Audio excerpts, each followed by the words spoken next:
dalam diskusi pada malam hari ini. Oke, sebelum acara kita dimulai, saya ingin membacakan urutan acara terlebih dahulu. Yang pertama yaitu pembukaan, dan yang kedua ada sambutan dari Ketua Masnawi Institute, dan yang ketiga ada pemaparan materi, yang keempat ada diskusi bersama, dan yang terakhir ada penutup. Oke, memasuki acara pertama yaitu pembukaan. Marilah kita buka acara pada malam hari ini dengan membaca Al-Fatihah. Ibarakatul Fatihah.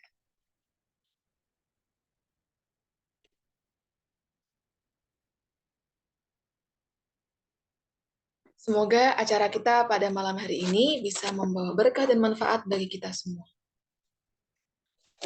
Acara yang kedua yaitu sambutan dari Ketua Masnawi Institute, yaitu Mas Arish Abror Tukroni SH. Kepada Mas Abror, waktu dan tempat kami persilahkan.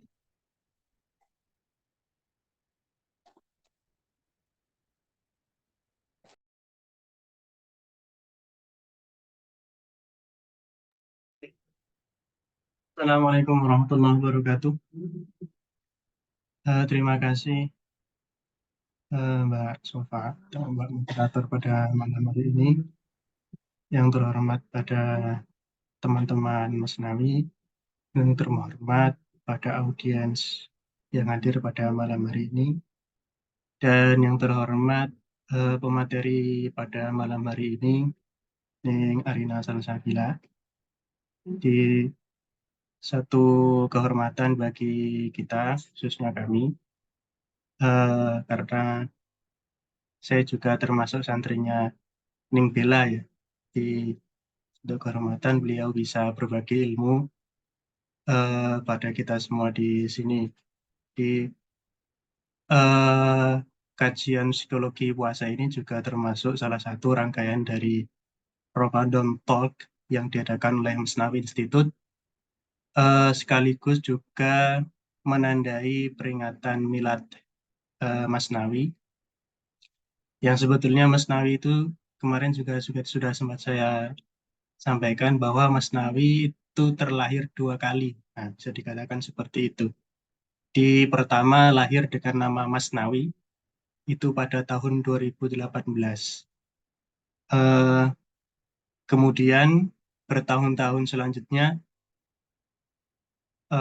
akhirnya pada tahun 2022 kemarin, pada bulan Ramadan, tepatnya tanggal 25 Ramadan, Masnawi berubah nama menjadi Masnawi Institute, yang saat itu juga diinisiasi oleh Ustadz Safdinar An-Nur ya.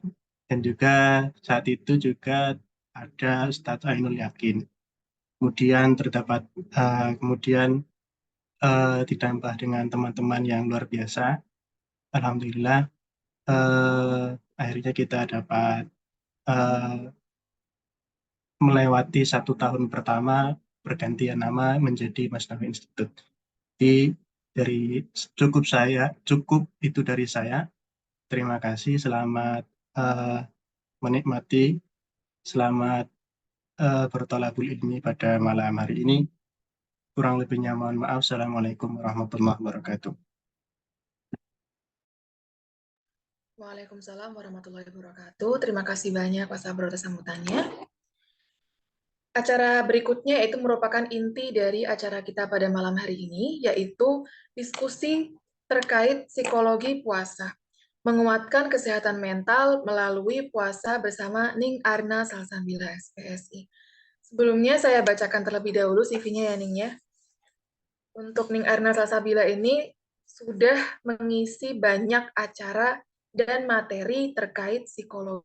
Maka kita sudah tidak meragukan lagi bahwa beliau ini merupakan ahlinya dan suatu kehormatan bagi Pak Masnawi Institute untuk bisa mengundang Ning Arina Salsabila dalam diskusi kita pada malam hari ini.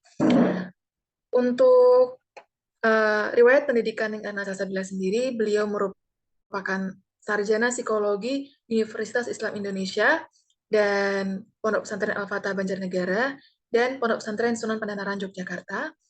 Beliau lahir di Banjarnegara 9 Juli 1998. Untuk kontak lebih lanjut bisa melalui email arina.salsabila@gmail.com atau @salsabilaarina. Dan untuk materi-materi psikologi yang telah beliau isi, diantaranya adalah beliau pernah menjadi presenter dalam International Conference on Islamic Psychology di Yogyakarta, kemudian pernah menjadi presenter juga dalam International Conference as Language Education, Humanities, and Innovation di Jepang. Kemudian berikutnya ada co-fasilitator pelatihan study skill mahasiswa prodi psikologi Universitas Islam Indonesia, dan beliau pernah menjadi liaison officer atau LO dalam International Intensive Course on Islamic Psychology di Universitas Islam Indonesia, dan beliau pernah menjadi pembicara dalam webinar menjawab tantangan kesehatan mental di era evolusi digital pada IAIN Pekalongan, kemudian pembicara webinar menjadi mahasiswa dengan mood baik dalam KMNUUII, dan beliau pernah menjadi pembicara dalam live Instagram Kelola Stres Belajar Online Sukses dalam komunitas belajar seutuhnya. Dan untuk pengalaman organisasi sendiri, beliau pernah menjadi sekretaris dan divisi penelitian dan kajian Ikatan Mahasiswa Muslim Psikologi dalam UII.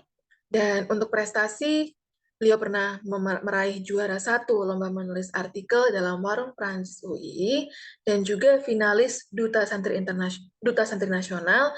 Dan dalam keluarga Duta Santri Nasional ini, beliau sampai sekarang menjabat sebagai sekretaris umum.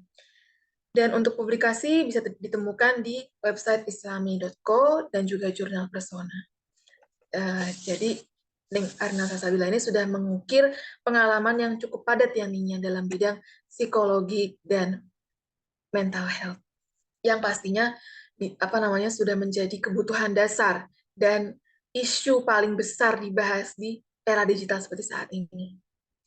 Oke, sebelum kita masuk ke diskusi Ningnya sebagai pengantar, bulan Ramadan ini kan memang bagi kita semua sudah valid, sudah matang dibicarakan sebagai bulan yang suci, penuh berkah, dan bulan yang kesempatan terbesar untuk beribadah nih ya.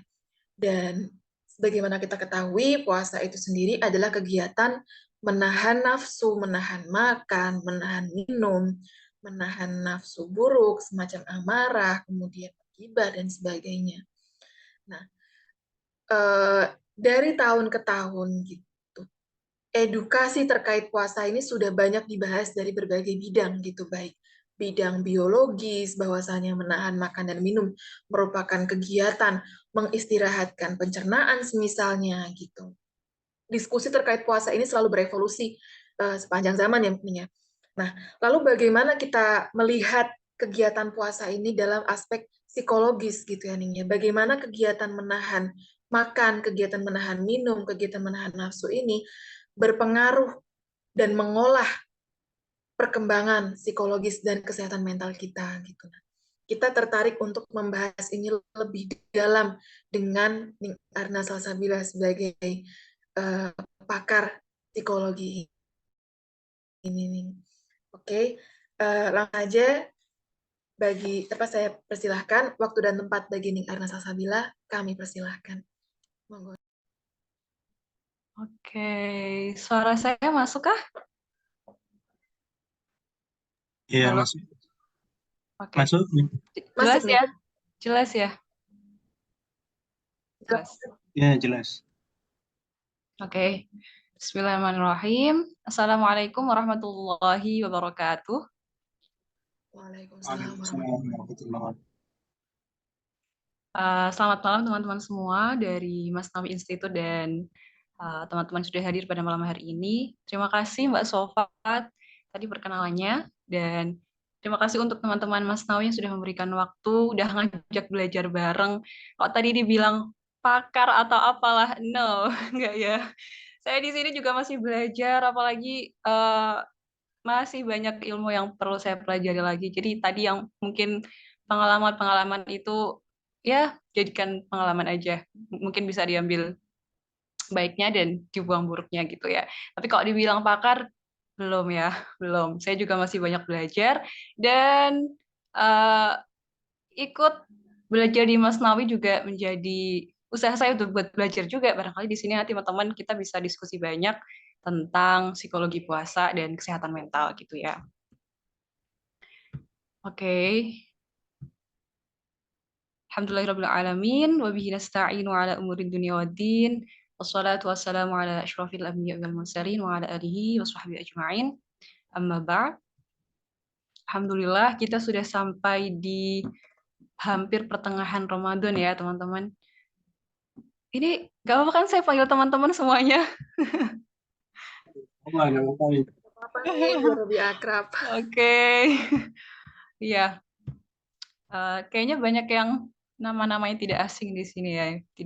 Tidak bisa saya sebutkan satu persatu, tapi senang sekali malam ini bisa ketemu sama teman-teman meskipun lewat online. Sudah di pertengahan Ramadan dan semoga kita bisa terus belajar terus berpuasa dengan mindful ya. Nanti kita akan belajar itu. Oke, Mbak Shofa, ini materinya dari saya atau Dari jenengan, Mbak. dari saya saja? Oke. Oh, udah ya? Oh, udah. Oh iya, udah. Oh ya. Ntar agak, kalau saya lepas headset masih jelas nggak ya suaranya? Masih nih, masih ya. Iya, ini Ya. agak tidak nyaman. Oke, Bismillahirrahmanirrahim.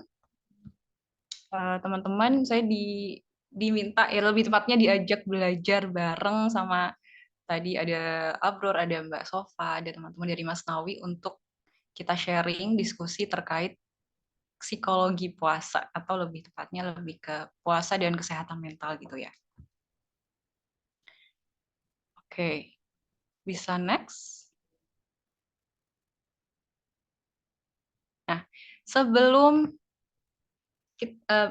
mari kita awali dengan breakdown dulu nih. Apa sih sebenarnya pengertian dari kesehatan mental itu? Aku yakin teman-teman semua sudah sering mendengar itu ya, bahwa kesehatan mental itu adalah kondisi sejahtera, kondisi well-being, kondisi di mana seseorang itu bisa melaksanakan kehidupan sehari-harinya dengan cakap, dengan lancar, dan kalau ada stres atau tekanan hidup nih, dia masih bisa um, mengcounter atau menghadapi itu dengan berbagai macam coping. Nah, kalau terus berbicara tentang kesehatan mental ini, teman-teman, kita nggak bisa cuma belajar tentang gangguan mental atau kita belajar tentang penyakit mental atau ngomongin orang gila yang di jalan gitu ya. Tidak hanya itu saja, tapi kesehatan mental ini kita juga melihat kesehatan manusia secara holistik, secara menyeluruh gitu. Gimana fisiknya, gimana psikologisnya, gimana sosialnya, dan gimana spiritualnya. Nah, kalau teman-teman lihat penelitian-penelitian tentang psikologi atau kesehatan mental, itu nanti akan banyak misalnya hubungan kesehatan mental atau psikologi dengan kecakapan sosial atau dengan kesadaran spiritual. Itu pasti semuanya berhubungan gitu. Karena kesehatan mental itu atau psikologi yang ada pada diri kita itu memang banyak banget aspeknya ya. Jadi fisik dan psikologis kita itu sebenarnya saling berhubungan. Kalau misalnya nih teman-teman ketika lagi stres ujian atau misalnya grogi ingin maju ke depan, mungkin semuanya pernah mengalami itu ya. Akan ada reaksi-reaksi tubuh seperti tiba-tiba berkeringat atau ingin ke kamar mandi gitu ya, atau hal yang itu berupa kecemasan-kecemasan. Nah, pasti ada reaksi dari tubuh kita juga yang ikut Nah, makanya berbicara tentang psikologi, tentang kesehatan mental, kita juga harus melihat manusia secara utuh gitu. Banyak banget aspek yang ada di sana.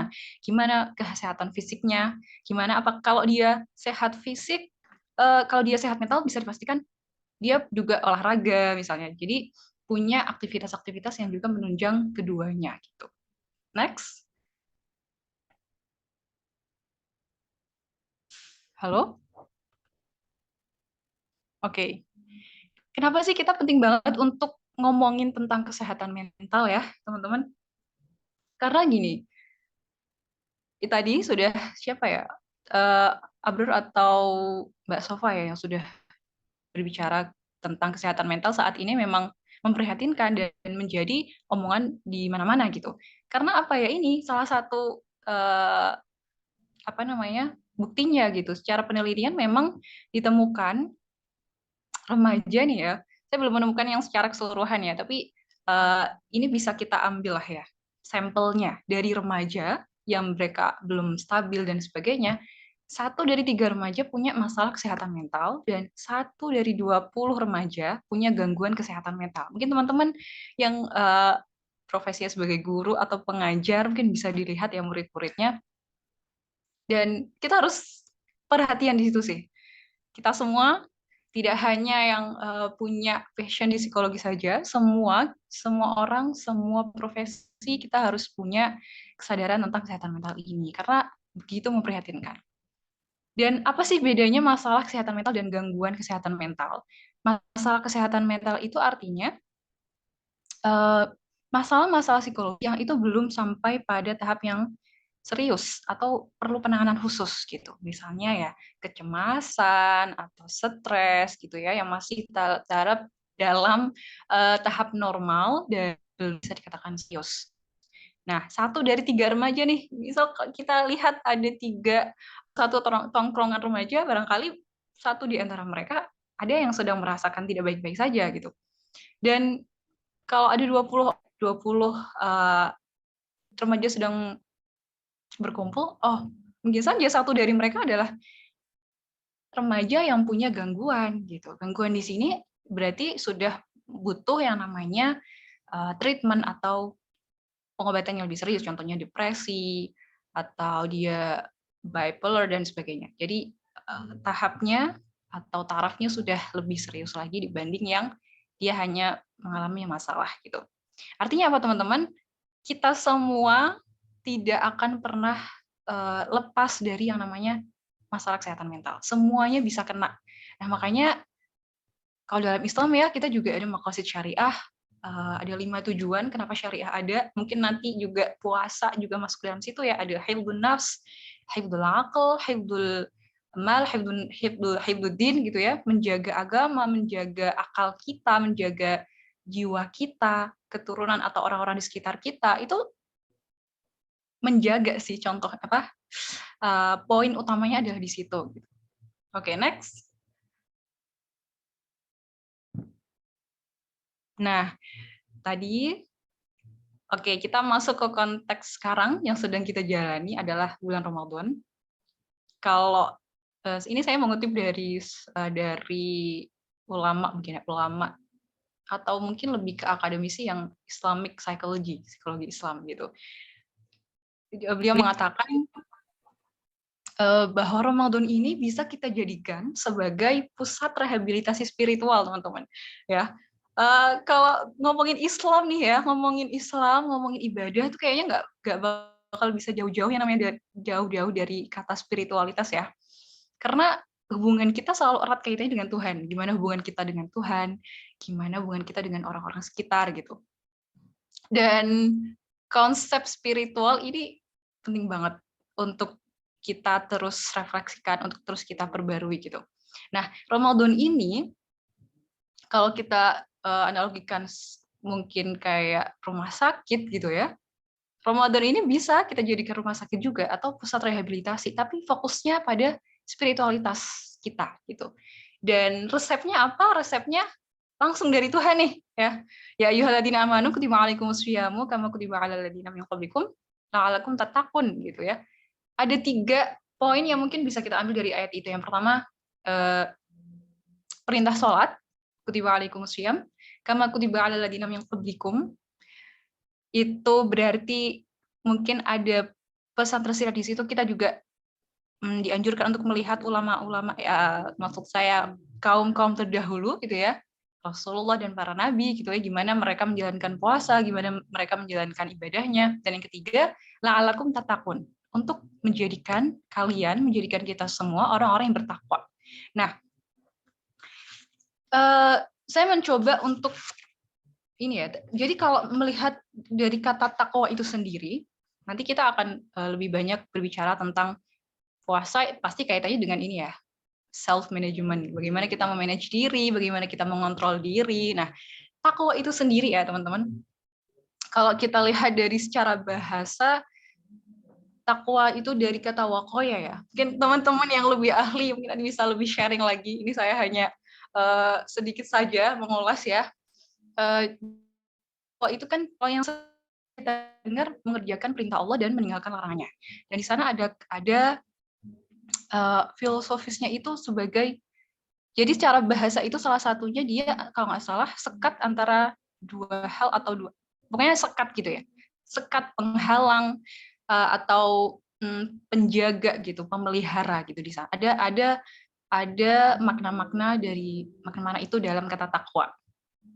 Makanya mengerjakan perintah dan menjauhi larangan itu sebenarnya tujuannya apa sih? Untuk menjaga kita, untuk sebagai penghalang kita dari azab Allah, dari hal-hal atau perilaku-perilaku yang tidak disukai Allah gitu ya. Nah, kita tarik nih ke puasa ya. Ke puasa di dalamnya ada self control, ada kontrol diri, ada pengelolaan diri, self management. Kalau kita lihat definisinya mirip nih sama takwa, bahwa self management atau self control itu emang ditujukan untuk kita menghindari hal-hal yang tidak diinginkan, hal-hal yang bisa merusak diri kita sendiri gitu. Nah, kayaknya begitu indahnya Islam, begitu indahnya Allah tuh ngasih kita syariat-syariat yang kalau kita lihat maknanya kembali indah sekali gitu ya. Nah, terus, salah satu caranya apa? Nah, di sini juga kita Ramadan sebagai bulannya Al-Quran, maka yang bisa kita lakukan adalah kita ngecek ulang nih, tadabur apa aja yang Allah perintahkan dan larang yang ada dalam Al-Quran. Gitu kira-kira. Oke, next.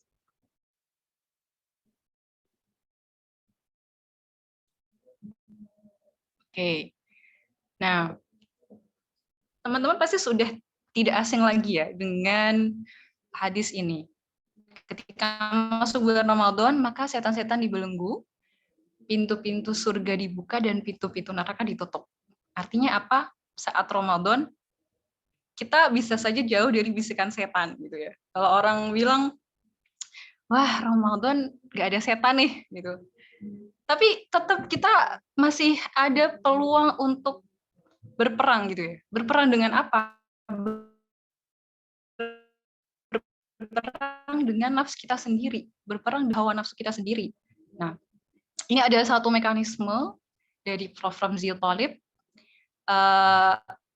Jadi bagaimana sih puasa itu bisa mengontrol kita dari syahwat, mengontrol kita dari hawa nafsu yang berlebihan? Itu awalnya adalah dari sini.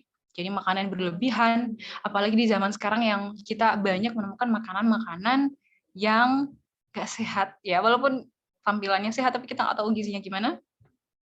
Makanan-makanan junk food yang kita nggak bakal bisa menghindari itu ya, jajan-jajanan apalagi di saat ngabuburit ya. Atau di hari-hari biasa lah, hari-hari biasa kita susah sekali untuk mengontrol makanan karena semakin kesini kayaknya inovasi makanan semakin banyak ya, dan relate lah kayaknya kita kurang olahraga, terus makanannya juga junk food, dan itu sebenarnya kan tidak baik juga untuk tubuh ya. Ya itulah namanya manusia ya.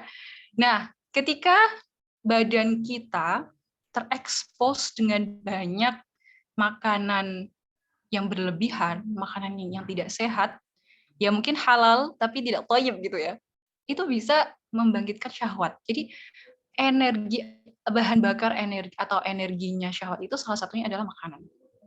Dan ketika syahwat itu sudah terbangun, ada nih bisikan setan yang masuk ya.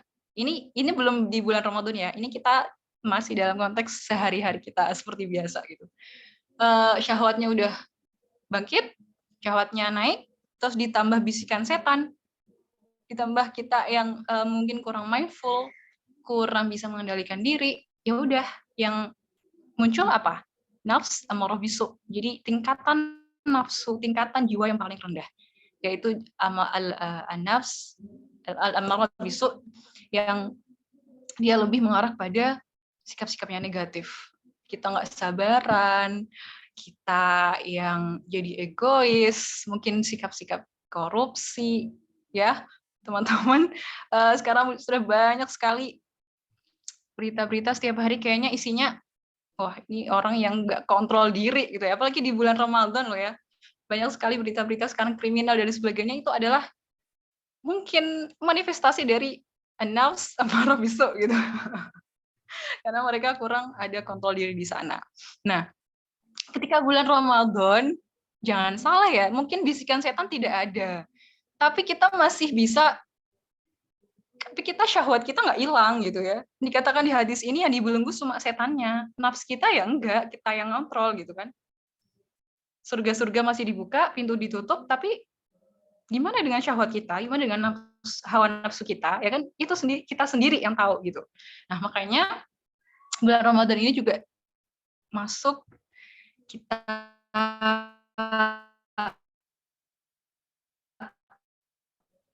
bisa kita masukkan sebagai, bisa bedain nih, karena mungkin bisikan setan sudah berkurang faktornya, kita benar-benar bisa melihat hari ini aku makan banyak, oh berarti nafsuku masih segitu aja gitu, nafsuku masih yang aku harus makan banyak gitu, aku harus makan yang enak gitu ya misalnya,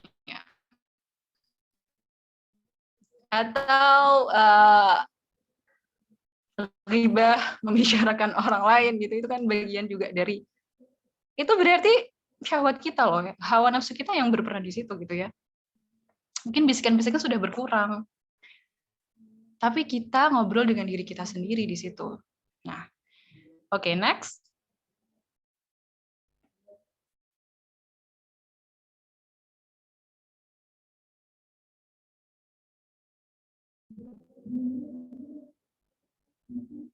Bisa lanjut? Oke. Nah, kita masuk ke manfaat puasa dari berbagai aspek. Nanti setelah ini kita akan fokus ke yang psikologi ya. Kalau dilihat tadi, kita sudah berbicara sedikit tentang bagaimana Allah mensyariatkan puasa, dan ternyata memang banyak sekali manfaatnya. Yang pertama secara fisik, banyak tadi kita bicarakan ya, bagaimana makanan itu sebenarnya adalah bahan bakarnya nafsu kita, dan juga tidak baik untuk kesehatan, makanya dikasih puasa nih, dikasih puasa biar detox, biar kita mengurangi makan, kita mengurangi minum, sehingga badan kita ada waktu untuk istirahat gitu ya, kurang lebih. Kemudian yang kedua dari psikis atau psikologis, itu benar-benar metode yang pas banget untuk latihan mengontrol diri. Apalagi dalam hadis yang lain juga tentang orang yang ingin menikah tapi belum bisa, berpuasalah gitu ya. Ya udah, berarti emang puasa nih mujarab banget sebenarnya kalau kita lihat manfaatnya dan kita maknai secara penuh, tuh sebenarnya adalah sebuah cara yang efektif banget untuk kita ngontrol diri gitu. Yang ketiga secara spiritual. Nah, dikatakan bahwa puasa adalah ibadah yang kita langsung hubungi dengan Tuhan gitu, berbeda dengan ibadah-ibadah lain. Kita langsung komunikasinya, atau Allah langsung melihat kita secara langsung lewat puasa itu, maka yang bisa kita dapatkan di sana adalah ketenangan. Karena kita merasa, aku nggak sendiri loh, ya. Aku masih punya Allah gitu. Dan dengan puasa kita bisa lebih banyak bercengkrama, bisa lebih banyak ngobrol dengan Tuhan gitu. Dan yang terakhir adalah secara sosial, kita bisa manfaatkan puasa ini sebagai momen untuk mengurangi agresivitas, ya walaupun ya berita setiap hari tetap saja ada tentang agresivitas ini di mana-mana gitu ya. Tapi sebenarnya gitu ya, manfaatnya itu ya untuk itu gitu. Agresivitas menurun, kemudian ningkatin rasa syukur gimana? Karena di bulan Ramadan ini, apalagi di Indonesia ya, dengan berbagai macam tradisi sosial, kita Ramadan ada bukber, pasti nantinya ada mudik, berkumpul dengan keluarga, itu pastinya bisa meningkatkan rasa syukur dan bahagia kita. Gitu. Next.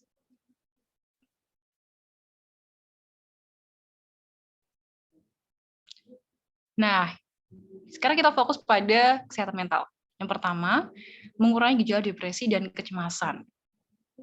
Karena puasa ini salah satu yang bisa meningkatkan hormon kebahagiaan kita. Nah, ketika hormon kebahagiaan kita meningkat, maka kita bisa menekan hormon-hormon yang sifatnya stres, hormon-hormon yang sifatnya negatif itu, dan akhirnya bisa mengurangi depresi dan kecemasan. Dan depresi dan kecemasan ini kan biasanya berawal dari pikiran ya. Nah, di dalam puasa Ramadan ini kita dilatih untuk mengontrol pikiran kita kan, mengontrol makan kita, dan di sana ada pengendalian diri juga. Ya, makanya di situ bisa kita jadikan untuk treatment mengurangi depresi dan kecemasan. Yang kedua, membantu menurunkan perilaku adiksi dan kecanduan. Oke, ini kita masuk ke ini ya, ke gadget mungkin ya, gadget, laptop, game dan sebagainya, hal-hal yang membuat kita kecanduan dan adiksi, terus juga yang remaja-remaja alami saat ini gitu ya, hal-hal yang duniawi sekali. Dengan berpuasa kita jadi ingat bahwa kita cuma punya 1 bulan, gimana memanfaatkan itu sebaik mungkin gitu. Makanya nanti ada pengendalian diri di sana. Yang ketiga, meningkatkan hormon kebahagiaan yang sudah kita bicarakan tadi. Yang keempat, ya, melatih kemampuan mengontrol diri, ego dan emosi. Lagi marah banget nih, ingat, ya lagi puasa, oke, astagfirullahaladzim. Jadi gitu ya. Jadi banyak menahan diri dari emosi karena ingat puasa. Ya setidaknya ingat lah ya. Daripada kita tidak bisa mengontrol, alhamdulillah kita dikasih kesempatan untuk berpuasa. Jadi alasan gitu, jadi alasan. Ada orang bikin marah, lagi puasa gitu. Yang kelima, momen refleksi diri dan muhasabah gitu. Seberapa banyak kita ngobrol dengan diri sendiri, di mana di sini tadi sudah kita bicarakan di awal ya, refleksi seberapa kuat sih kita menghadapi diri kita sendiri gitu. Seberapa kuat sih kita menghadapi orang lain, seberapa kuat kita menjalankan syariat-syariat agama. Itu juga bisa dimasukkan dalam apa yang bisa kita refleksikan. Dan yang terakhir, membangun habit atau kebiasaan positif. Nanti kita akan bicarakan di akhir. Oke, next.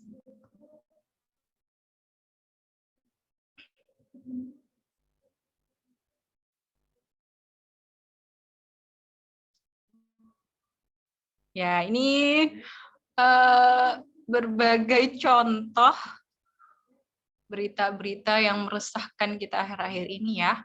Depresi, narkoba, obesitas, hal-hal yang sebenarnya itu mungkin bisa kita fokuskan pada kurangnya kontrol diri, kurangnya pengendalian diri, kurangnya kita ngobrol sama diri sendiri dan Tuhan. Mungkin ada sosok yang secara luarnya alim banget nih, dia religius banget ya, dia ya tidak saya sebutkan ya, di sini sudah ada. Mungkin secara luarnya dia religius, dia punya istri yang saleha, kemudian dia membangun komunitas yang baik, tapi ternyata kontrol dirinya kurang dan masuk ke tadi amarah bisu. Terus ada mahasiswa juga gitu ya. Semuanya erat banget ya, kaitannya dengan sosial, spiritual, psikologis, semuanya itu sangat berkaitan. Dan kontrol diri adalah benang merah yang bisa kita pelajari dari sini. Oke, next.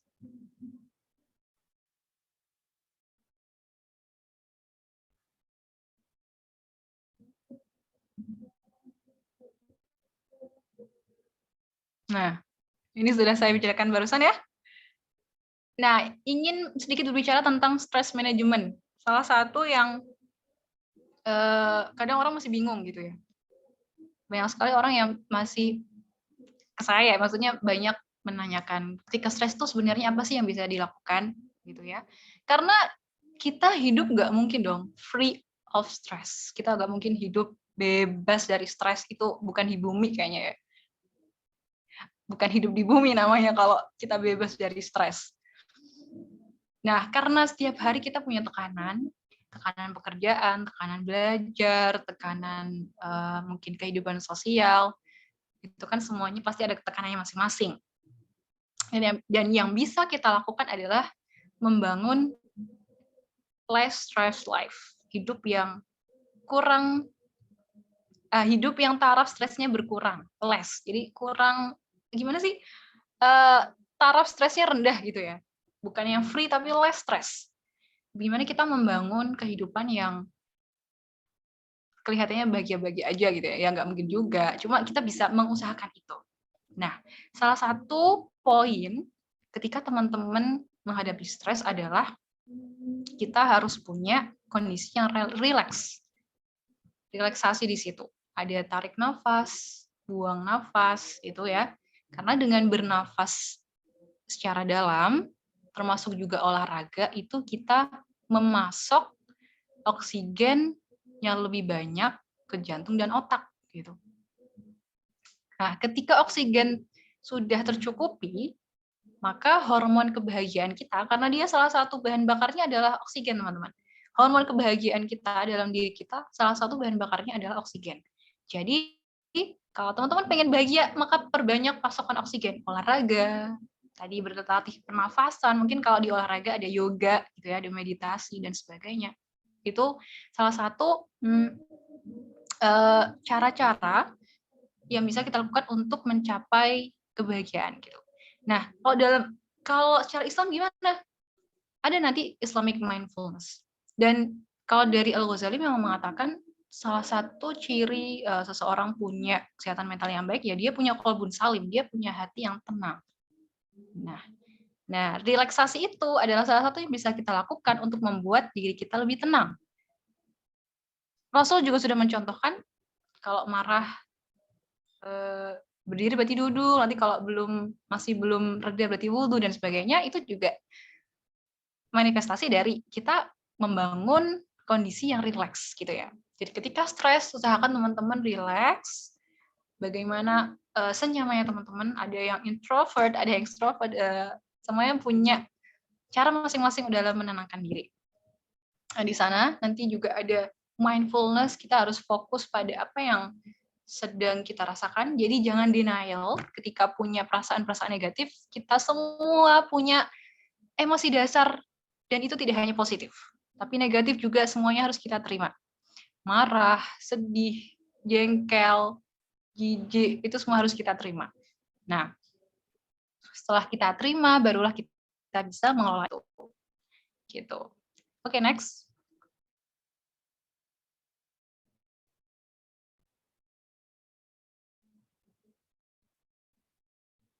Nah, ini kita akan fokus pada pengendalian diri ya, secara psikologis, di mana pengertiannya adalah mengendalikan dan mengatur respon diri agar menghindari perilaku yang tidak diinginkan, meningkatkan tingkah laku yang dibutuhkan, serta meraih tujuan. Nah, kalau kita analogikan self-control atau pengendalian diri itu seperti otot, teman-teman. Otot, semakin kita latih, dia akan semakin kuat. Ya, walaupun pasti ada lelahnya, ya. Saya juga merasakan ya, olahraga awal-awal kita mencoba untuk olahraga, pasti awalnya capek rasanya, pegel semua gitu ya. Entah itu olahraga apapun gitu, lari atau workout di rumah, yoga, itu gerakan-gerakannya membuat otot kita lelah dan capek gitu ya, pegel rasanya. Tapi itu di awal, ketika kita sudah melatihnya, kita udah nyoba, mungkin jadi tadinya seminggu sekali, jadi 3 hari sekali, atau jadi 2 hari sekali, akhirnya jadi setiap hari, itu udah hilang nih rasa pegel-pegelnya, yang ada kita lebih nyaman. Nah, analogi yang bisa kita gambarkan untuk melatih kontrol diri, ya itu tadi teman-teman. Mungkin awalnya capek banget, awalnya mungkin kita bingung ya, ini diri maunya apa sih ya gitu ya. Ini aku tuh harusnya gimana ya untuk bisa lebih baik gitu. Aku harusnya menjadi orang seperti apa dengan berbagai distraksi dan sebagainya, pasti semua orang mengalami itu.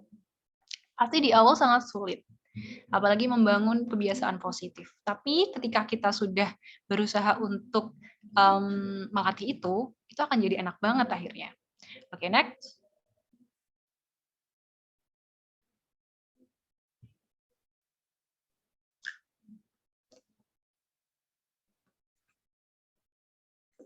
Nggak salah, oke, mindfulness, ya. Nah, salah satu praktek atau treatment yang bisa kita lakukan untuk melatih self-control kita, tadi sudah aku jelaskan di awal tentang stress management, itu ada poin mindfulness. Apa sih mindfulness itu? Jadi mindfulness itu kondisi mental yang kita fokus pada apa yang terjadi saat ini dan sekitar kita pada saat itu. Gitu. Nah, cara Islam atau secara maksud saya dari sisi Islamic psychology atau psikologi Islam itu bisa kita sebut sebagai muraqabah. Jadi kondisi mental atau posisi kita di mana di situ kita sadar penuh dengan hubungan kita secara hati, secara pikiran, dan secara tubuh kita dengan Allah. Nah, ini untuk melatih tadi teman-teman self-control tadi. Sebenarnya nggak usah jauh-jauh ya. Kita nyari yoga atau kita nyari terapi-terapi psikologis yang mungkin agak mahal gitu ya. Kita lihat dulu deh ke agama kita nih. Di Islam juga sudah banyak diberikan cara-cara untuk kita bisa lebih menjadi muslim yang mindful gitu. Ada berdoa, berzikir, membaca Al-Qur'an gitu dan tadabbur ya kalau nggak salah ini. Agak tidak jelas. Jadi ibadah-ibadah kita sebenarnya semuanya kan arahnya spiritual, arahnya ketenangan gitu ya. Nah, ini yang kadang kita absen di situ sih. Kita beribadah tapi tanpa kesadaran. Beribadah tapi hanya untuk melaksanakan kewajiban. Taruhlah puasa ya, sholat, mungkin taraweh di dalam bulan Ramadan ini, mungkin sebagian dari kita atau mungkin saya juga harus refleksi ya. Kadang-kadang ya udahlah, yang penting sholat, puasa gitu. Tanpa ada kesadaran penuh di sana bahwa sebenarnya kita beribadah untuk siapa sih? Ya, kita beribadah itu untuk apa dan value-nya apa ketika kita beribadah. Nah, ini yang harus terus kita latih. Seperti otot tadi, mungkin di awal rasanya berat untuk terus memikirkan bahwa harus ikhlas, harus ingat bahwa ibadah ini untuk mencapai ridho Allah gitu-gitu. Mungkin sulit, tapi ketika kita sudah mencoba untuk membiasakan itu akan menjadi sebuah ketenangan batin yang luar biasa sih. Ya, jadi mindfulness ini memang kondisi yang kita udah settle dengan diri kita sendiri gitu ya. Oke, next.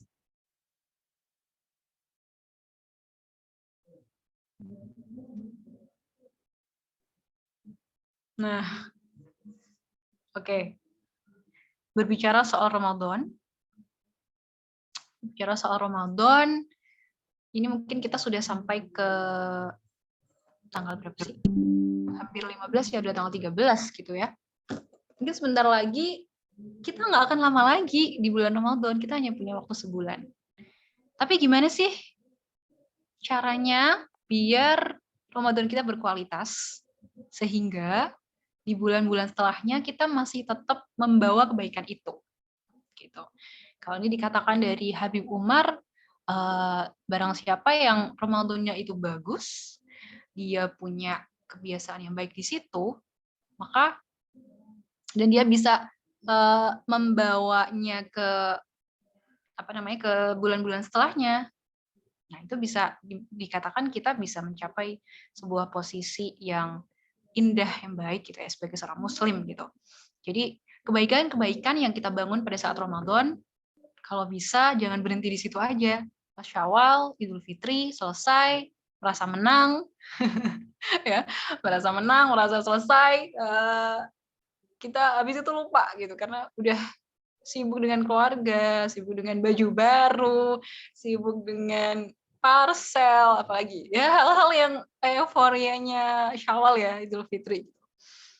Ya itu boleh, cuma ada dari internal kita harus punya. Ini mengajak sih ya teman-teman. Aku untuk diriku juga sendiri gimana sih biar nanti Ramadan dan bulan-bulan setelahnya tetap baik gitu. Kita tetap masih punya ritme ibadah yang baik, masih punya hubungan yang baik dengan Tuhan, dengan orang-orang sekitar, dan terutama dengan diri kita sendiri gitu. Apalagi setelah bulan puasa berakhir, kita ketemu lagi nih sama bisikan setan ya, udah nggak dibelenggu lagi. Itu masih makin banyak tantangannya pastinya ya. Oke, next.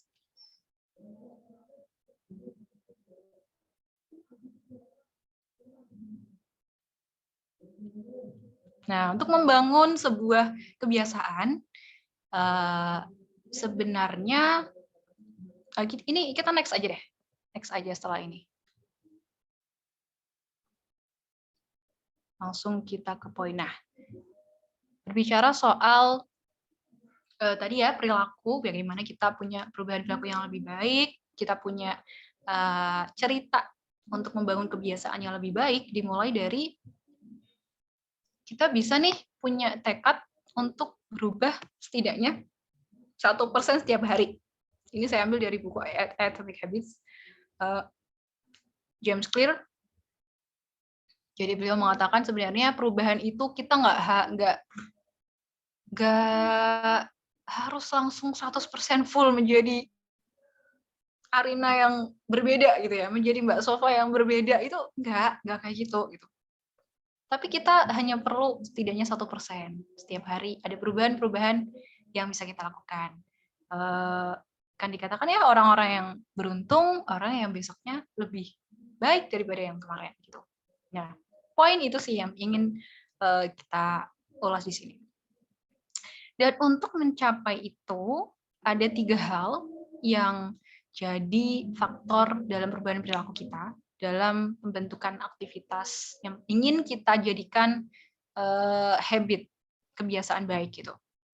Dari bagaimana hasilnya, apa yang ingin kita hasilkan nantinya, dan prosesnya seperti apa, dan identitas. Nah, identitas ini menurut saya dan juga menurut tadi James Clear adalah yang paling penting. Karena dari identitas ini kita punya sepaket sikap atau sepaket kepribadian yang kita inginkan dan selalu kita ingat gitu. Kalau kita cuma fokus pada hasil, nanti ketemu dengan proses yang sulit, oh no, ini harus bingung gitu ya, stres gitu. Kalau kita hanya fokus pada proses, hasilnya nanti gimana gitu. Hanya mengalir saja itu juga nggak bagus. Tapi ketika kita fokus pada identitas kita, contohnya gini. Contoh kecil diet lah ya, diet. Pas mungkin kita pas lagi gemuk gitu, pengen diet. Oke, hasilnya yang pertama pengen kurus nih. Pengen punya hasil badan yang kurus. Prosesnya gimana? Olahraga, makan, dan sebagainya. Tapi di sana dia kosong jiwanya gitu. Jadi melakukan itu cuma karena omongan orang lain mungkin, atau karena standar kecantikan pada saat itu mungkin ya, melihat orang-orang sekitarnya, akan oleng nih di sini. Nggak ada value. Maksud saya di sini, identitas ini adalah value yang ingin kita bangun sebagai pribadi. Nah, ketika kita membangun identitas diri dengan aku mau diet karena apa? Karena aku ingin menjadi orang yang sehat. Aku ingin menjadi orang yang bahagia. Aku ingin menjadi orang yang lebih bermanfaat dengan badan yang ideal gitu. Nah, dengan itu kita akan mudah nih nanti mengurai hasilnya seperti apa, prosesnya seperti apa, kita akan lebih santai karena yang kita fokuskan adalah main karakter kita gitu. Karakter kita yang selalu kita ulas ulang gitu setiap harinya. Oke, next. Begitu pula ya dengan Ramadan, mungkin teman-teman value apa sih yang ingin aku bangun di Ramadan ini? Value menurut Tuhan, menurut Allah yang seperti apa sih diri aku sebagai hamba? Aku ingin dicap atau ingin dilihat sebagai apa gitu? Sebagai hamba yang bersyukurkah, sebagai hamba yang bertakwakah, yang mencapai ridhonya, kan banyak ya value-nya. Nah, dari situ kita akan lebih tenang dalam menjalani kehidupan beragama kita dan kehidupan sehari-hari kita. Nah, ini sinerginya tadi ya, teman-teman, untuk semoga nih Ramadan kita setahun penuh deh ya. Jadi nggak cuma sebulan aja, maksud saya value-nya, rasanya, feeling-nya, tapi kita bisa membawa habit-habit kebiasaan positif di Ramadan ini di bulan-bulan setelahnya. Jadi setahun penuh semoga kita bisa gitu.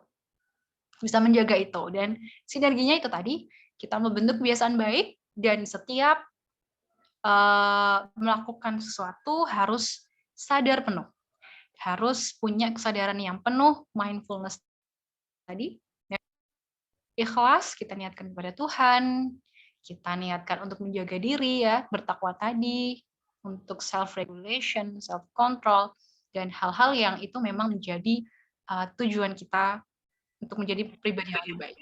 Oke, next. Nah, ini mungkin closing statement dari PowerPoint di sini ya. Mungkin Ramadan akan segera berakhir, nggak lama lagi, tapi perjalanan hidup, perjalanan ibadah kita tetap berjalan. Nah, kalau kita bisa meramadankan semua hari, meramadankan semua ibadah, artinya kita sadar di situ bahwa apa yang kita lakukan itu mulia loh, bagus loh, baik loh ya. Ingat value-value yang kita bangun di bulan Ramadan, maka insya Allah kita juga bisa jadi manusia yang nafsnya tidak hanya berhenti di nafs amar bisu, tapi kita bisa mencapai nafsul mutmainnah, semoga ya, manusia yang punya ketenangan batin yang luar biasa. Oke, mungkin cukup sampai sini teman-teman. Mohon maaf kalau banyak kesalahan, ada kekurangan, kebaikan datang dari Allah dan kesalahan dari saya sendiri.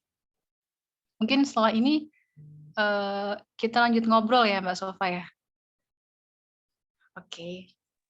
Terima kasih teman-teman sudah mau mendengarkan dan belajar bareng. Wassalamualaikum warahmatullahi wabarakatuh. Waalaikumsalam warahmatullahi wabarakatuh. Syukron jazilan, terima kasih banyak nih Bella atas pemaparannya yang luar biasa, padat, ringkas, tapi kena langsung. Dan jujur, kalau mau dibilang ya, saya beruntung sekali mengisi berposisi menjadi moderator pada topik kali ini karena emang ini yang lagi saya butuhkan gitu. Pengendalian diri dalam berpuasa seperti ini. Oke, curhatnya nanti dulu ya Ning.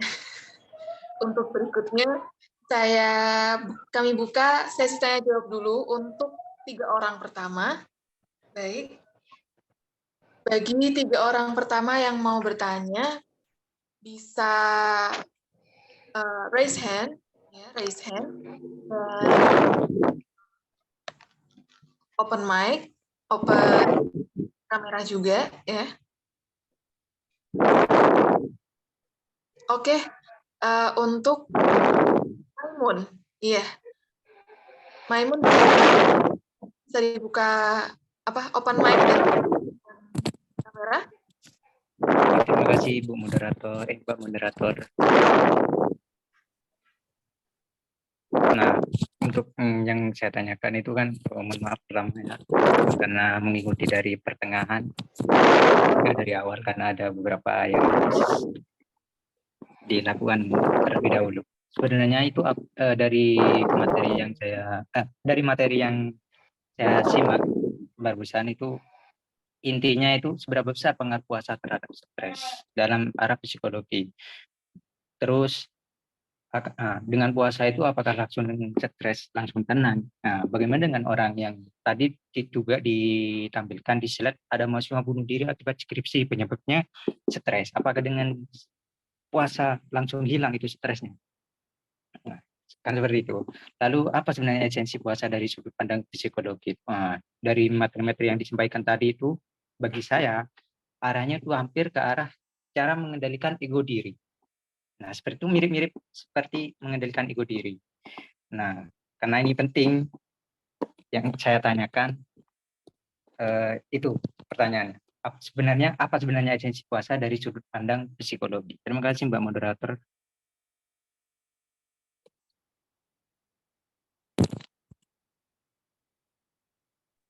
Oke, terima kasih atas pertanyaan Mas Emun. Bagaimana Ning, langsung dijawab atau mau nunggu 3 orang lain dulu? Monggo, saya manut aja. Oke. Eh, kita jawab. Satu-satu aja ya? Iya, mending lebih satu-satu aja gitu biar lebih lega gitu ya yang nanya. Oke. Oke. Jadi yang pertama, berarti deh. Ini nih, seberapa besar pengaruh puasa terhadap stres gitu? Apakah dengan puasa stres bisa langsung hilang gitu? Lalu bagaimana dengan kasus mahasiswa yang bunuh diri padahal dia mungkin ibadahnya juga matang gitu? Lalu berikutnya ada esensi puasa dalam aspek psikologis gitu. Karena tadi yang dari Mas Temen pahami, puasa kan pada intinya apa? Ibadah yang mengontrol ego, lebih tepatnya ego diri gitu. Lalu secara keseluruhan esensi puasa terhadap aspek psikologis sendiri itu apa gitu? Oke. Tadi yang pertama, mungkin apakah puasa bisa mencegah kita dari depresi gitu ya? Langsung, secara langsung tadi ya? Kira-kira seperti itu. Kalau pertanyaannya apakah puasa bisa langsung mencegah kita dari depresi? Enggak. Jawabannya adalah enggak. Karena teman-teman depresi ini sudah masuk gangguan kesehatan mental dan puasa ini sebenarnya kalau dari psikologi ya, dari psikologi Islam dan psikologi secara yang umum gitu, jadi dia bisa menjadi sebuah treatment pencegahan atau treatment gitu. Jadi mungkin orang-orang dengan kelainan perilaku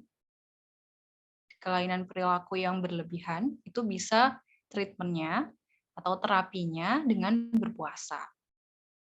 Tapi untuk mengobati depresi itu menurut saya tidak akan bisa langsung berpengaruh. Karena depresi ini, teman-teman, yang saya pahami ya, mungkin nanti dari teman-teman ada tambahan, ada perspektif lain, yang saya pahami depresi ini adalah sebuah gangguan yang dia tidak muncul secara langsung, secara spontan gitu tiba-tiba kita dapat depresi itu enggak. Banyak sekali faktor di belakangnya yang mempengaruhi. Bisa dari trauma masa lalu, bisa dari perlakuan orang-orang sekitarnya yang mungkin tidak membuat dirinya berharga, itu juga masuk hal-hal yang bisa mempengaruhi orang bisa dapat depresi itu tadi. Jadi biasanya enggak, dan jangka waktunya itu enggak sedikit atau enggak tidak sebentar, itu lama. Biasanya prosesnya orang untuk mencapai dia didiagnosa sebagai depresi itu lama. Dan pasti sudah mengalami berbagai macam tekanan dalam hidupnya gitu. Makanya untuk berpuasa ini ya tidak bisa langsung mengobati, karena puasa itu tadi kita sebut ya sebagai latihan untuk mengontrol diri. Mungkin nantinya ketika depresinya ini sudah diobati secara psikiatri, mungkin kedokteran, biasanya orang-orang depresi ini membutuhkan obat juga ya, karena sudah mencapai kelainan pada fisiknya juga. Jadi tidak hanya secara psikologis aja, tapi mereka juga butuh yang namanya terapi obat. Biasanya tidak semuanya, tapi beberapa dari mereka seperti itu. Jadi untuk mengobati depresi ini sangat kompleks. Nah, tahu ya cara agama masih kompleks lagi. Bahkan terapinya masih untuk bisa terlepas dari depresi gitu. Dan kalau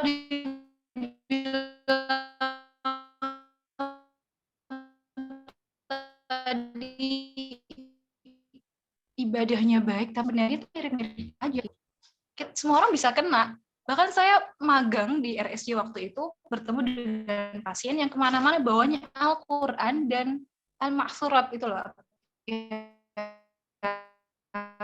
Yang kumpulan zikir gitu. Masuknya ke psikologis kita. Nah, agama agama atau ibadah yang kita lakukan itu sebenarnya ya selain insya Allah bisa jadi kebanyakan sebagai pencegahan gitu. Gitu ya Mbak. Oke. Mas Ini bagus Maimun, ya?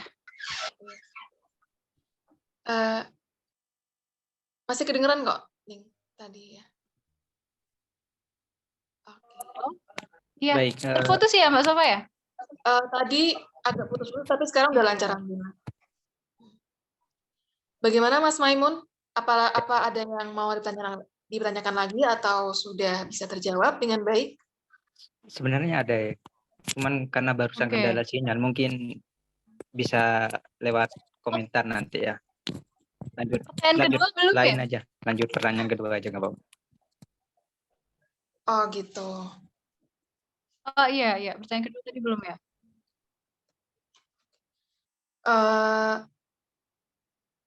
Berarti nanti lewat komentar ya, Mas Maimun ya, pertanyaannya? Iya Mbak ya. Oke. Bisa ditulis, bisa dicatat sekarang ya, Mas Ep, di kolom komentar biar cicil jawabannya. Oke, kita lanjut ke penanya kedua. Oke, Kak Ardina Safa Sipayung bisa diaktifkan kamera dan mic-nya. Oke Mbak, Assalamualaikum. Maaf nggak bisa open mic ya Mbak. Oh, nggak bisa open kamera? Iya, lagi rame soalnya. Oh, lagi rame. Oke. Oke Mbak, saya ingin bertanya ke Mbak Arin ya. Jadi gini Mbak Arin, kayak yang Mbak Arin tadi bilang, bahwasannya ada beberapa orang yang mungkin ibadahnya baik.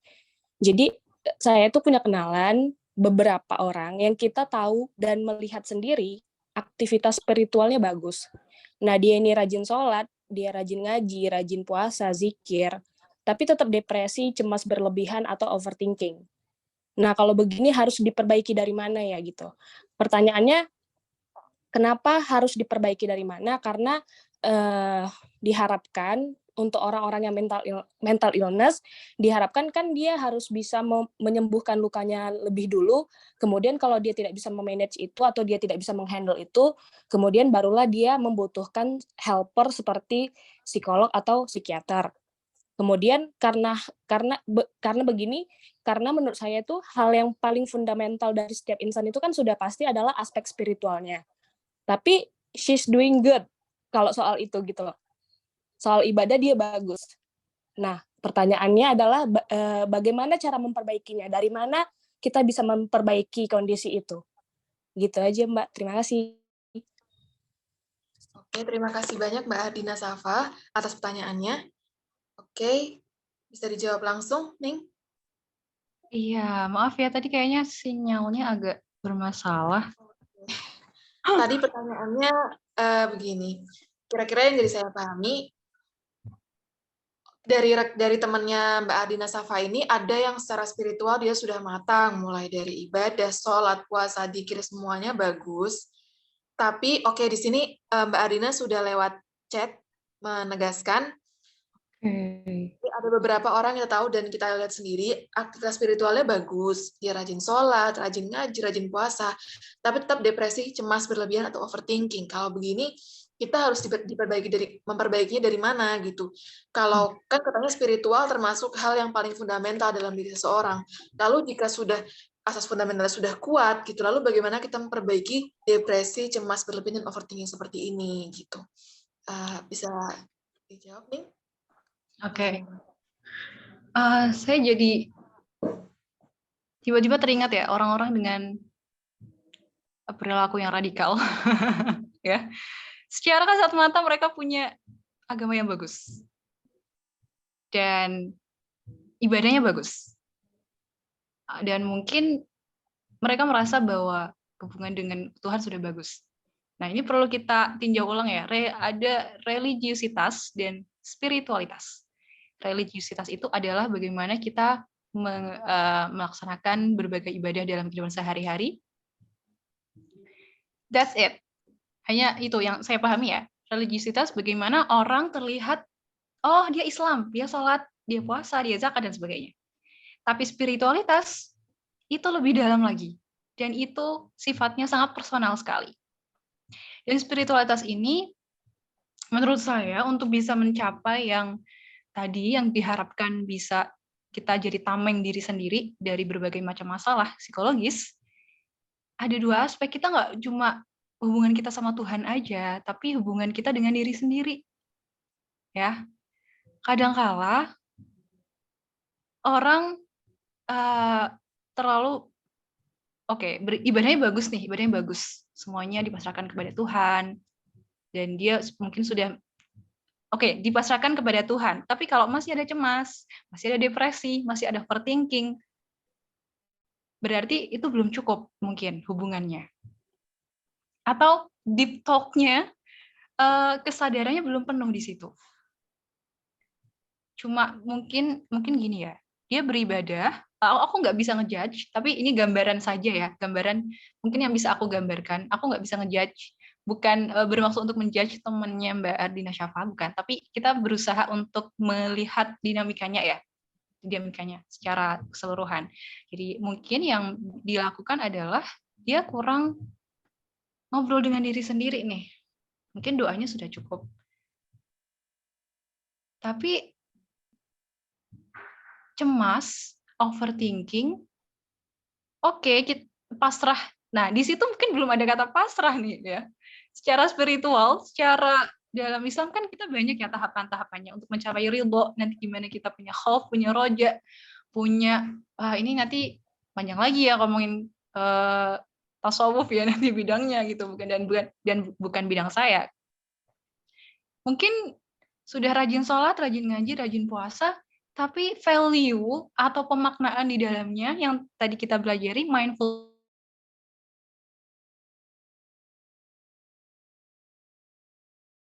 kita tuh memfokuskan diri pada diri kita dan kepada Tuhan. Gitu. Jadi, praktek-praktek ibadah yang mungkin sudah dilakukan, kurang pakai hati kali ya. Jadi, sebatas hanya perilaku saja, pikiran dan hati kita tuh kurang masuk di situ gitu. Karena kalau orang sudah tenang, sudah merasa tenang dengan ibadahnya, sholatnya, ngajinya, insya Allah dia akan terbebas dari cemas berlebihan. Dia akan tenang saja karena pasrah itu tadi. Walaupun ada ketakutan, ada khauf, ada kekhawatiran, tapi dia tahu bahwa wah, ini mungkin cobaan dari Allah, mungkin ini bagian dari aku harus memperbaiki diri gitu. Jadi dimulai dari mana? Ya dimulai dari self talk ya. Jadi kita ngobrol dulu deh sama diri sendiri. Kecemasannya itu apa aja, overthinkingnya apa aja, dan bagaimana kita mengkomunikasikan itu kepada Tuhan secara baik, secara indah, tanpa meninggalkan diri kita sendiri, meninggalkan kita yang, dan ini ya, kesadaran bahwa kita lemah, kesadaran bahwa kita tuh makhluk yang bergantung itu harus selalu digaungkan sih. Dan mungkin ya itu, dari hati dulu deh. Gitu ya.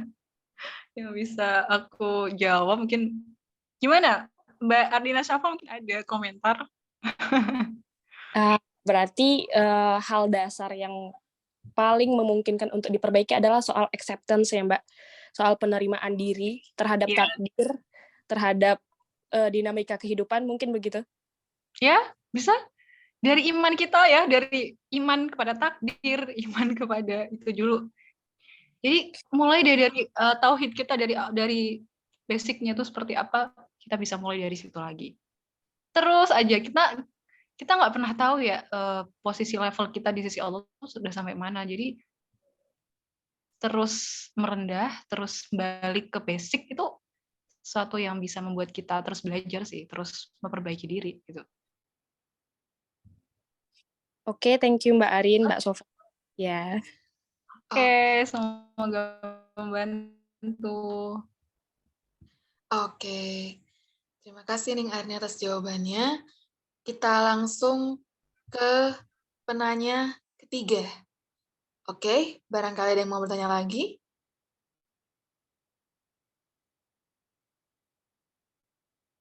Oh, tadi Mas Maimun. Mbak Sofa, tadi kayaknya aku belum jadi. Iya, Gimana? jawab yang kedua ya, belum ya?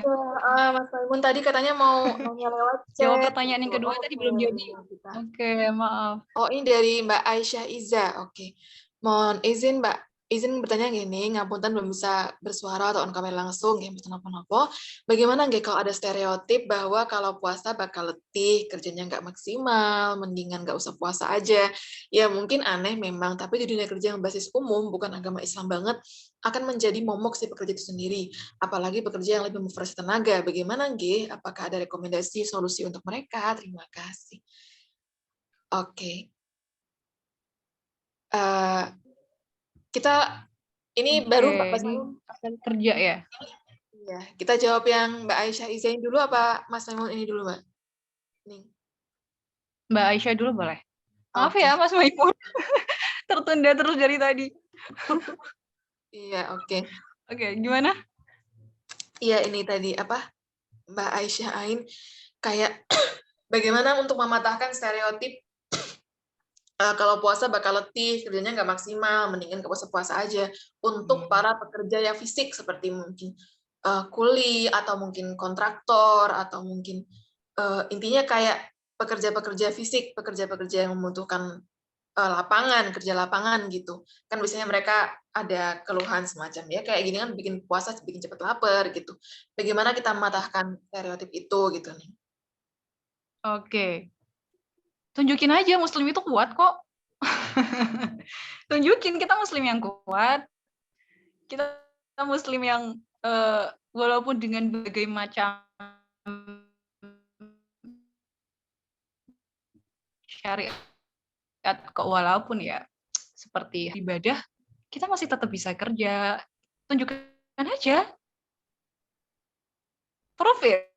Tunjukin aja kalau teman-teman itu kalau kita ini Muslim yang kuat, kita tetap bisa bekerja dengan maksimal walaupun dengan berpuasa. Malah bisa jadi dakwah juga kan di situ. Dakwah bahwa Islam itu begitu indahnya mengatur kehidupan kita gitu. Ya barangkali mungkin bekerjanya akan sedikit terganggu atau sedikit tidak maksimal, tapi kan itu masalah kita kontrol diri lagi ya. Gimana kita mengasumsikan diri kita, memberikan afirmasi-afirmasi positif ke diri kita itu juga bisa dari sana gitu.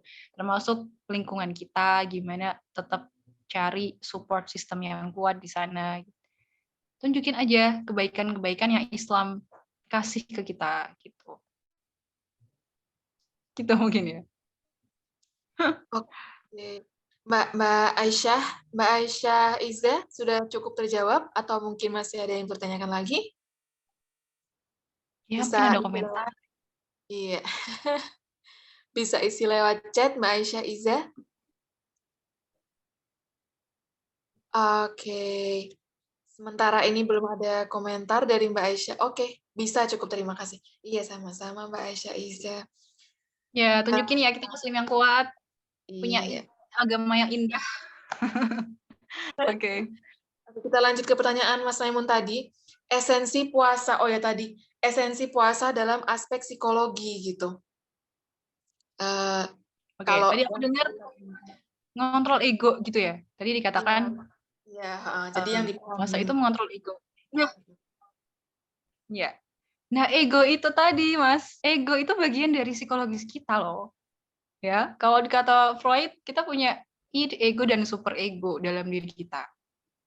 Jadi ego itu ya bagian dari mental kita, dari psikologis kita. Nah, manfaat puasa untuk psikologis kita, ya kita mengontrol ego atau mengontrol sisi negatif dari diri kita yang kadang kita nggak bisa ngontrol itu di hari-hari biasa gitu. Makanya kita butuh puasa. Butuh untuk mengistirahatkan kita, mengistirahatkan ego kita dari hal-hal yang membahayakan diri gitu. Jadi kalau ditanya secara psikologis apa, ya ego itu ya bagian dari psikologi kita, mental kita. Ada ego di sana, ada emosi, ada pikiran. Jadi secara keseluruhan diri kita ini terdiri dari berbagai macam aspek, dan semua itu insya Allah bisa kita latih kontrolnya lewat puasa. Nah, tadi mungkin belum dengar ya manfaat, karena kita ngomong itu di awal ya, secara psikologis dan secara kesehatan mental. Tadi mungkin masnya tadi telat. Nah, itu tadi ego, emosi itu bagian dari mental kita, psikologis kita. Jadi tidak hanya masalah makan dan minum aja ya, tapi itu walaupun secara kasat mata kita yang dikontrol makan dan minum ya, secara 30 hari yang kita jaga banget makan dan minum, tapi sebenarnya makan dan minum ini yang jadi bahan bakar nafsu kita, bahan bakar syahwat kita tuh salah satunya makan minum yang berlebihan. Ini ketika Ramadan ini kita berusaha mengontrol itu. Dan ada penelitiannya, ketika kita mengurangi makan, itu kemampuan indera atau kemampuan syahwat kita itu juga akan berkurang, dan nantinya bisa meningkatkan spiritualitas kita.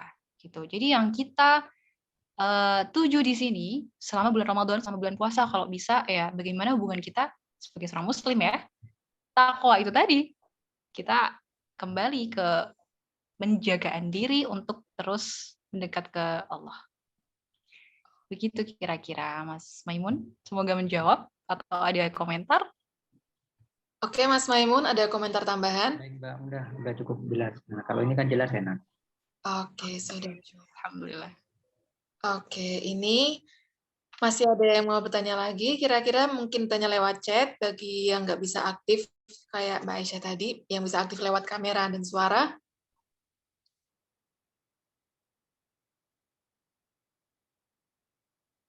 Oke.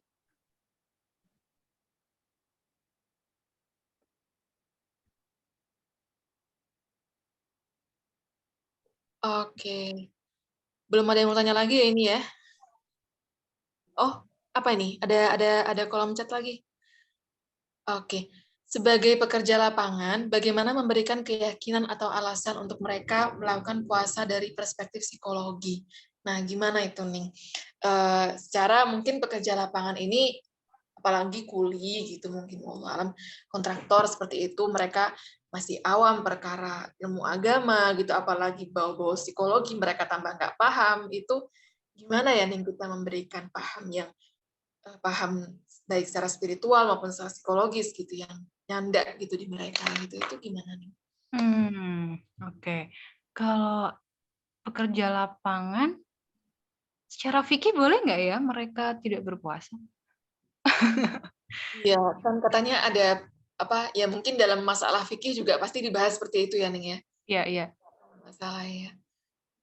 Kalau secara perspektif psikologi, ya mungkin yang bisa kita lakukan ya support. Ya, ketika mereka mau berpuasa, ketika mereka punya keinginan untuk tetap berpuasa, support itu tadi, memberikan keyakinan bahwa, wah, kamu kayak ngomong sama temen ya, ya sama temen lah ya, anggap dia sama temen, kamu bekerja lapangan, kamu bekerja berat, tetap puasa, itu pasti berkah banget kerjanya gitu. Mungkin hal-hal yang bisa memberikan motivasi secara positif gitu ya ke mereka. Ya, karena secara psikologis yang bisa kita lakukan yaitu kita meng-set pikiran kita dan emosi kita, dan bagaimana untuk support ke orang lain ya lewat itu juga. Kita memberikan nggak apa-apa secara emosional, mungkin support nggak apa-apa, mungkin jadi lemes, tapi nanti kerjanya jadi berkah loh. Nanti akan ada balasan yang timpal dengan mungkin perasaan beratnya, mungkin perasaan tidak nyamannya yang dirasakan gitu.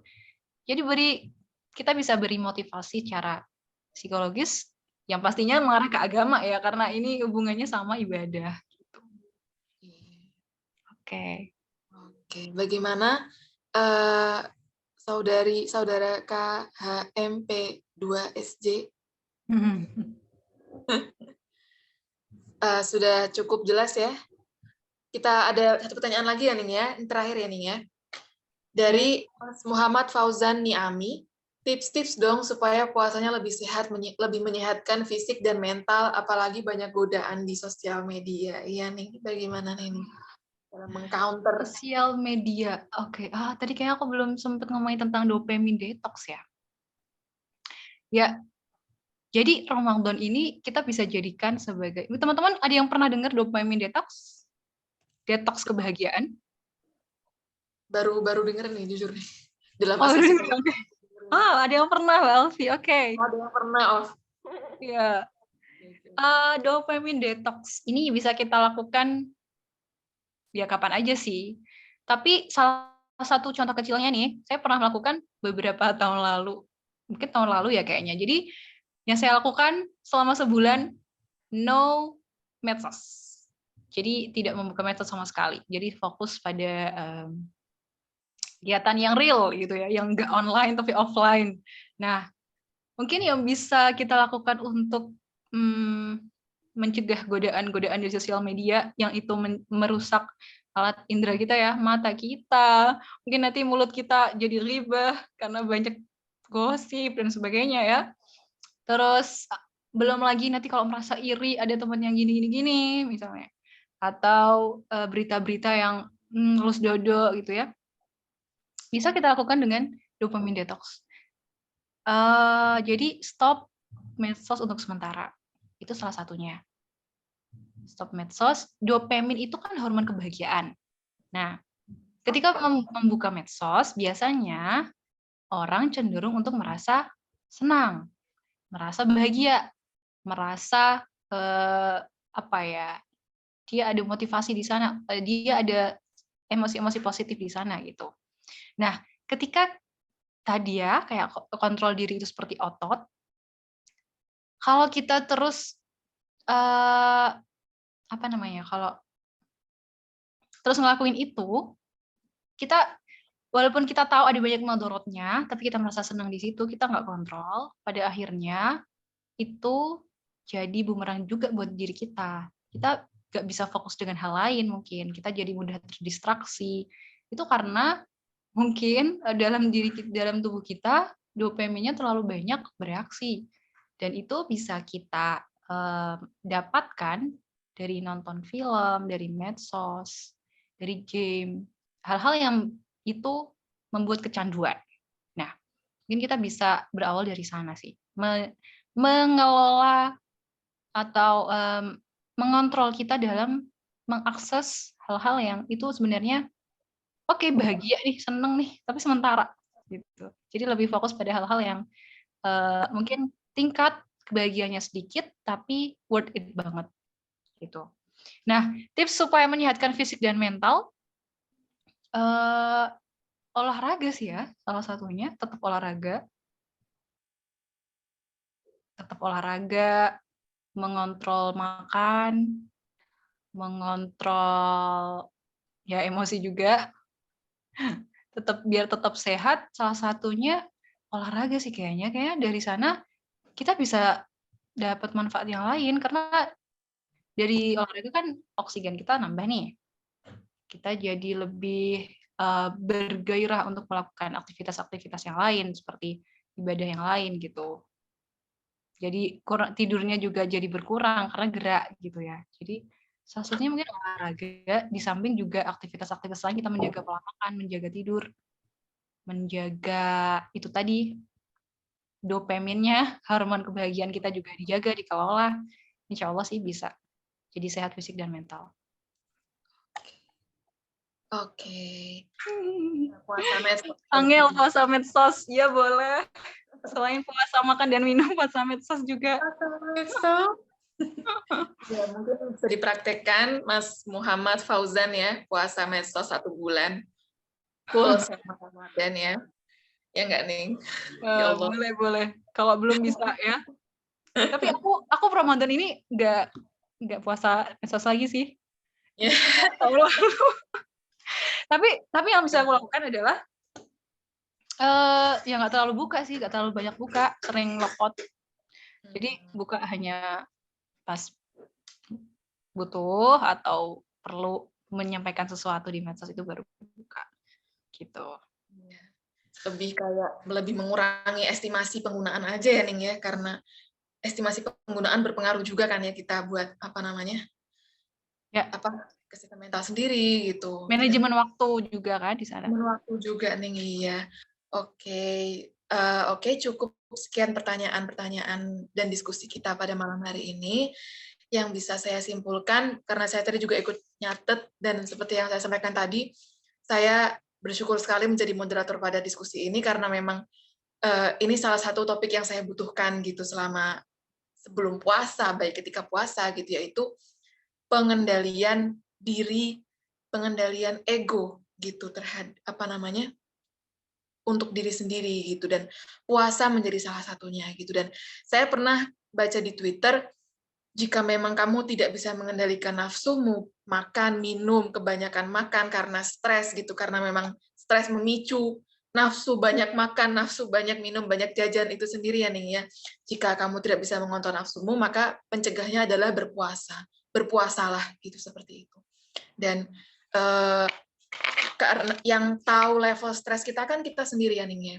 Jadi kayak seperti yang disampaikan oleh Rasulullah, man arafa nafsahu arafa rabbahu, yang tahu dirinya, yang bisa men-track, yang bisa mengenal dirinya, itu otomatis dia sudah pasti mengenal Tuhannya gitu. Bagaimana dia berdialog dengan Tuhan seperti apa, tergantung bagaimana dia bisa berdialog dengan dirinya sendiri ya Ning ya. Oke. Diskusi malam hari ini sangat membangun dan sangat interaktif buat kita semuanya, dan semoga apa yang disampaikan Ning Arina, dan semoga apa yang kita dengarkan, apa yang kita diskusikan pada malam hari ini bisa menjadi berkah, manfaat bagi kita semua, dan menjadi amal jariah bagi Ning Arina Salsabila.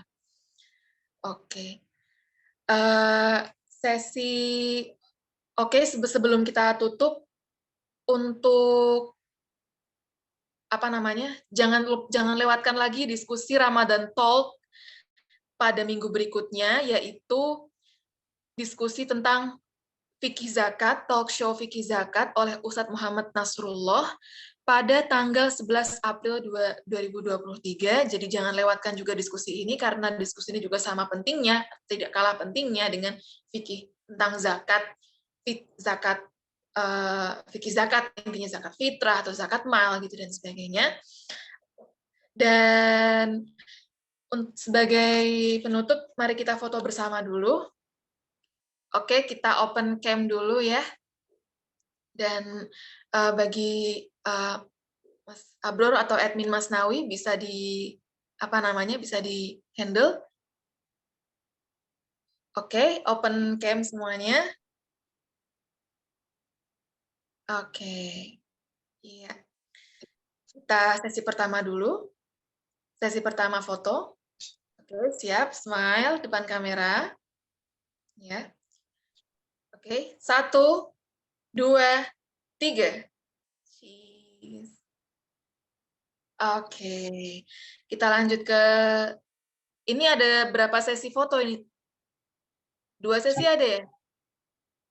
1 aja apa 2 ada? 1 lagi. Oh, 1 lagi. Oke, 1 lagi. Kita sesi 1 lagi. 1, 2, 3. Oke. Sudah ya, Mas ya? Oke. Sudah. Oke, terima kasih banyak Mbak Nining Arina atas penyampaian dan pemaparan materinya, dan terima kasih banyak atas partisipasi para audiens sekalian dalam Ramadan Talk kali ini. Dan saya selaku moderator pamit undur diri. Semoga kita bisa bertemu lagi dalam kesempatan yang lebih luas. Dan demikian acara kita pada malam hari ini. Saya mohon maaf atas segala perkataan dan sikap yang mungkin saya kurang sadari, melenceng atau mungkin menyakiti. Dan mari kita tutup acara kita pada malam hari ini dengan doa kafaratul majlis. Subhanakallah.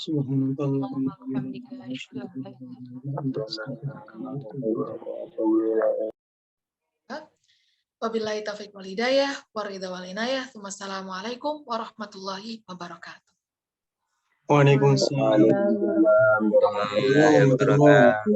Terima kasih semuanya. Masya Allah ada Gus Imam. Maaf. Gus Mam. Ya Allah. Gus Mam. Buat Ning, nikmati materinya. Masya Allah, tersuwun. Terima kasih semuanya, Abror, Mas Ami, Mbak Sofa, Matur suwun, Ning. semuanya. Terima kasih. Iya.